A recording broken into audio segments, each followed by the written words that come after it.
Hello, for today's video lecture, we're going to be talking about power in particle systems. So the concept of power is simply the rate at which you can perform work. So because of the conservation of energy relationship, where work is equal to delta KE plus delta PE, the power is also going to be equal to the rate at which energy is changing in our system. So if we measure how energy is changing, we also can get an estimate of power that way. All right, so putting this into an equation, we'd arrive at the following. So power, which we're going to call P, is going to be the rate of change of work, dW, over the rate of change of time, dt. So we often are going to approximate these dt relationships. So dW dt, we're going to also use the symbol dot for the time derivative of work here. All right, so if we look at the average power exerted over a set period of time, we simply divide the work done, total work done, or change in energy, by the time it took to do that work. So the average power is the amount of work done over the time it takes to do that work. Working in the other direction, we can also define work as the average power times the time that power was exerted. So move the power over onto the other side, or the time over to the other side. So P average times T is going to be the total work done in our system.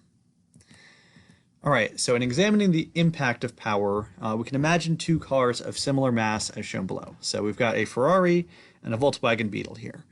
So they're both about the same mass, they're pretty light cars, and they're both going to take the same amount of work to go from a standstill to a set speed. So if we're going from like 0 to 60 miles an hour, it's going to take the same amount of work in both cases. What's going to differentiate these two things is the power. So the more powerful car, in this case the Ferrari, is going to be able to make this change more quickly. If we have a higher power, we are able to exert more work more quickly, and we are able to change our kinetic energy more quickly. So we can accelerate a lot faster, and we can get more kinetic energy in a shorter amount of time. All right, so what are the units for power?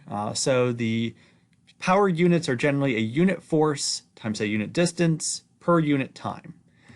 So in the metric system, we've got watts. So a watt is a single joule per second. And then a joule, furthermore, is a Newton meter. So a Newton meter per second is a watt. In the US customary system, we generally are going to use horsepower. So 1 horsepower, abbreviated HP, is 550 foot-pounds per second. So we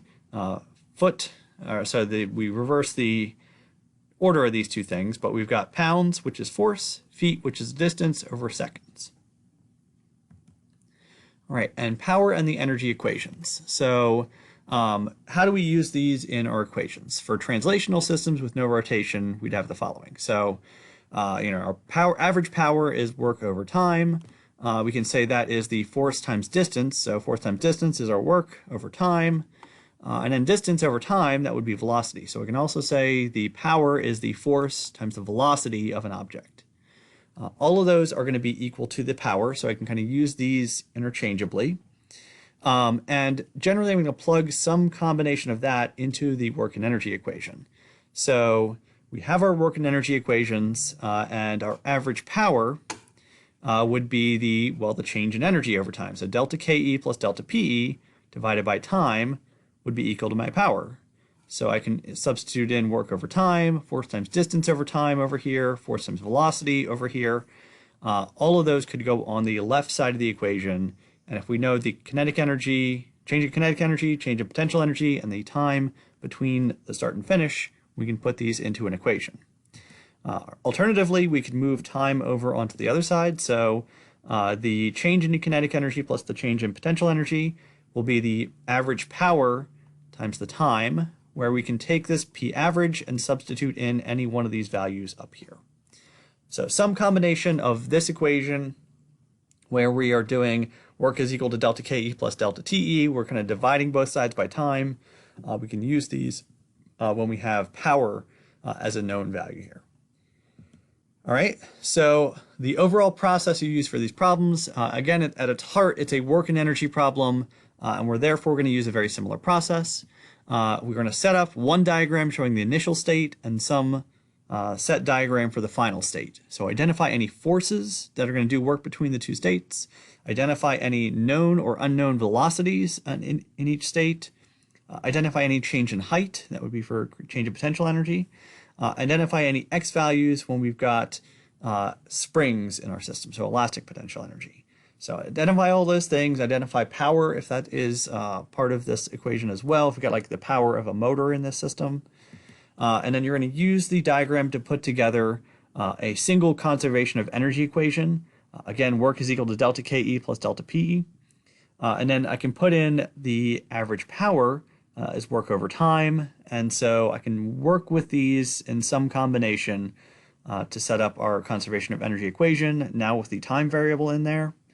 And then finally, we solve the equations for any unknown quantities. All right, that's all we have for today's video lecture. Thank you for watching, and I hope to see you again.